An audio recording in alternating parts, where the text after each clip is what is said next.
жол жоқ, құрылысқа жол жоқ. Егер біреу өле қалса, жаназасын шығаратын жерде жоқ. Мынандай Өтініш, осы жердің иесін, кімге осы жерді сатып алған адам біздің алдымызға келсін, жауап берсін. Неге осы жерге осы қыз қада қалып, неге осы жерді сол іске осындай стройка жасап отыр? Сатып алуға рұқсат берген адам да келсін осы жерге. Қалай, қай басымен ойланып сатады мына жерді? архитектор қайда осының бас архитектор? Жоғарыдағылар қалай бастарымен жұмыс істейді? Тұрады, табыт тұратын орын жоқ, бәрі жекеменшік. Бұл не деген Скорый келсе, даже біздің нені ауланы табамайды. Потому что бірақ заезд, бір 2 метр жарым ба, 3 метр бір мәшіне өтетін ғой деймін. Скорый даже келсе, екеуі қабаттасып, үйдің қасына жетемайды. Құрылысқа біз қарсымыз. Құқығымыз жоқ па біздің сонда? Біздің халықтан неге рұқсат сұрамайды? Осыға өткен мынау. Біз енді мына стройканың өзіне өте қарсы болып отырмыз. Біздің үйде мүгедек те тұрады. Біздің үйде көзі көрмейтін адамдар, зағиптар да тұрады. Бірақ еш қайсының жан айғайы ешкімге керек емес. Жазбаған жеріміз, бармаған тауымыз қалмады.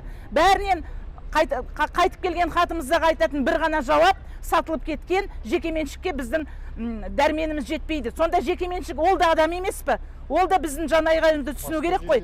Басқа жерден орын жоқ па? Осы ұлтарақтай кішкентай жерге неге барлық құрылысты әкеп қояды? Біз бұны сотқа береміз, президентке шығамыз, біз бірақ тоқтамаймыз. Біз құрылысқа жол бермейміз. Құрылысқа жол жоқ.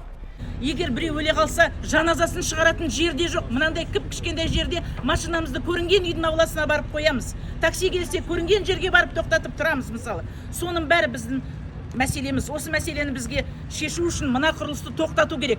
Бұл кісілердің не құжаты жоқ, паспорт деген болу керек қой. Құрылыс осындай кезде басталды, осындай кезде аяқталады. Бригадирі, учредитель осындай деген. Мердігерлер, оның не фамилиясын, не атын, не затын білмейміз. Олар қайда сонда? Әкімшілік осы жерлердің бәрін заңсыз сатып өздері күнде сала бере ме? Біз сонда туған туысқандарына таратып кеткені, келгені бар. Сонда біз осындай жағдайда тұра беруіміз керек пе? Құрылысқа жол жоқ, құрылыс жол жоқ. Мы жители Балапанова 46, дробь 3 дома.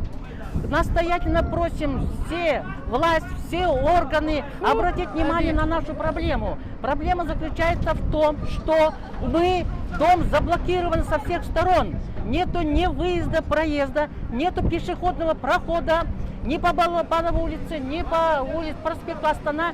Теперь у нас во дворе дома начали стройку. Мы против этого дома. Почему? Потому что у нас дом заблокирован, у нас очень мало мест. У нас нету проезда или заезда. Ходим на трассу, прикрываем. Следующий шаг. Мы собираем делегацию, мы едем к президенту. Будем там у него. Хотите этого? Нет, Будет весь Талдыкурган шуметь. Жобаланады мысалы. Ол жобада мына тұрған заттардың барлығы қарастырылған. Өйткені қараңыз, бір түсініп алыңыздаршы. Бұндай үй ғимарат салу басында инженерлік жүйелер жүргізеді. Ол өте қымбат нәрсе. Су, свет. Енді қараңыздаршы, Наш дом в свое время тоже строился частным застройщиком. Вы согласны? Правильно? Вы покупали у частного застройщика.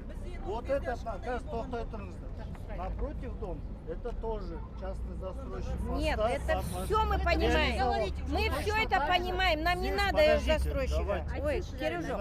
Оны сіздер енді қараңыздар, біз бірінші түсіндіріп, это тоже такой же частный застройщик в свое время получал этот земельный участок для застройки.